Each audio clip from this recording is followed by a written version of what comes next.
Hi friends, இன்றைக்கி French fry அதுவும் இந்த உருளைக்கிழங்கு வச்சு செய்ய போகிறோம்.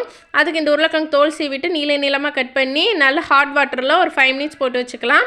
அதுக்கப்புறம் 5 நிமிஷம் கழித்து அதை தண்ணியெல்லாம் ட்ரை பண்ணி எடுத்துக்கலாம். அதுக்கப்புறம் நார்மல் வாட்டரில் ஒரு வாஷ் பண்ணி எடுத்துக்கலாம்.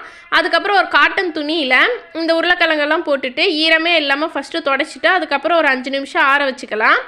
இப்போ 5 நிமிஷம் கழித்து இதை ஒரு ஈரமே இல்லாமல் ஆனதுக்கப்புறம் ஒரு பவுலில் மாற்றிக்கலாம். அது கூட பார்த்திங்கன்னா 2 ஸ்பூன் ஆயிலு, அதுக்கப்புறம் உப்பு, அப்புறம் கார்ன்ஃப்ளவர், அதுக்கடுத்து பெப்பர் தூள் இதை மட்டும் சேர்த்து நல்லா மிக்ஸ் பண்ணிவிட்டு ஓவனில் ஒரு 5 மினிட்ஸ் ப்ரீ ஹீட் பண்ணிக்கலாம். அந்த ஓவன் ப்ரீ ஹீட் ஆகிறதுக்குள்ளே என் பொண்ணு பார்த்திங்கன்னா எல்லா ஃப்ரெஞ்ச் ஃப்ரையும் அரேஞ்ச் பண்ணி வச்சுட்டா. இதை 180 டிகிரி செல்சியஸில் ஒரு 50 மினிட்ஸ் வச்சு எடுத்தேன்.